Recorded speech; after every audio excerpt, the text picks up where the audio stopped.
Becoming foraging 50 can take quite a while and can also be pretty draining. So in this video I'm going to show you the fastest way on how to achieve this goal.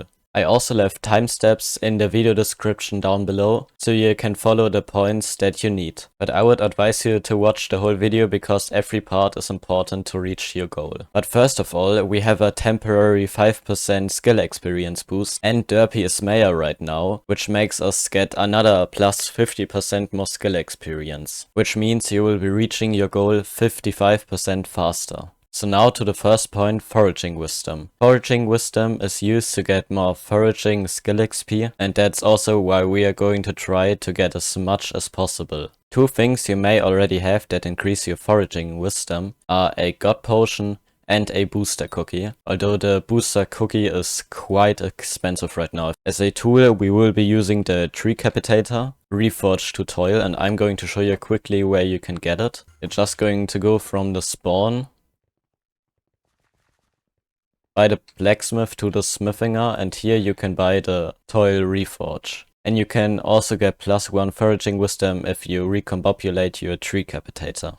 Getting to the quite more expensive stuff, you can get yourself a destruction cloak if you have the requirements to get +1 foraging XP, or get a annihilation cloak to get +2 foraging wisdom. As a pet, I would be advising you to get at least an epic ocelot to get the max foraging wisdom, but a legendary one doesn't cost that much more. So one thing I forgot to add is, if you go to Elizabeth, to the bit shop, and go to Abiphone Super Shop, to Abby Cases, Blue Abby Cases, and here you can buy yourself a blue but green Abby Case, which gives you +1.5 foraging wisdom and costs 17,000 bits. So now to foraging fortune. Foraging fortune is used to get more logs, but it will not give you more skill experience. So it's just if you want to make more money. For that you can, if you want to, put creatine gemstones on your Decapitator, and if you want to make even more money, you could get yourself Sorrow Armor and use the third gemstone slot to put a creatine gemstone on it to get even more foraging fortune. You can also use the bee mask or the frog mask, and you could use a monkey pet, but if you use the monkey pet you can't be using the ocelot pet, which means you will be getting less experience.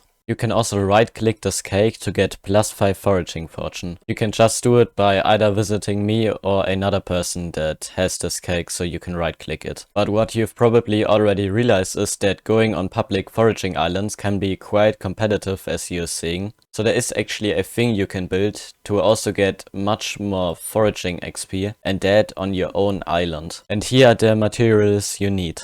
For the head it doesn't really matter, I just chose lemon because I don't know, and you can buy them by the builder. So we're just going to start by just placing these droppers. Go up and place the dirt. Then we go around, place quartz and 2 quartz here. Then we're going to use either a redstone block or a redstone torch, it doesn't really matter. And a repeater. Then we go down with the redstone and on top of these blocks. And I'm just going to fill that here in. So I think I need a few building blocks actually. Okay, I'm just going to get these here. So what you will be doing is just place one here, place a head. Then we're gonna go up again and place a head here. This is so you have the easiest way to just go around and don't need to move that much. So now we're going to break this again. Now place these hoppers with the chests. It doesn't really matter how many you use, but I found, especially if you do it for multiple hours, that at some time they will definitely be empty, and it is nicer if you have to refill them not so many times. So this is actually already the whole contraption. So what we will now be doing is get ourselves saplings and enchanted bone meal. So now we're going to buy enchanted bone meal, which you can do here. And we need saplings, which you can also buy over by the builder here. So now we're just going to put the dark oak saplings in here and here. And we put enchanted bone meal in here. So there are actually 2 methods to do that, and one of them is faster, but it also costs more coins.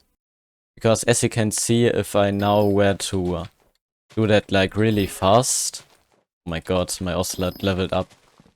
you can see that the tree is not breaking because there actually is a 2-second cooldown on the tree capitator. So what we need to do every time is to switch to a monkey pet, but it is quite expensive, especially right now during Derpy if we look at it. So as you can see, the cheapest one is 37 mil right now, and you need to have a legendary one to have the perk for your tree capitator to be faster. But now you can't just do that and always swap to your monkey pet. So the thing we're going to do, we're going to go from spawn to Elizabeth again, and you can buy a auto pet for 21k bits, or you can buy it for about 38 million coins. And this will add 2 autopad rules to your inventory, and you're going to set the monkey one to if you're going to throw a fishing rod, it doesn't matter which one. And the other one you're going to set to if you gain foraging XP, the ocelot pet is going to be equipped. And what that essentially does is when you break something, we are going to get more foraging wisdom. But when we are waiting to break the lock again, we are going to be faster because it gives this boost that, for me at least right now, it's 31% faster. So now here again, I'm going to show you how that should look like. You're going to do the enchanted beome, break it.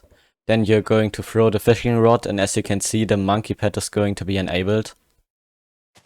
And then you're going to do this again and again, and over time you will become faster.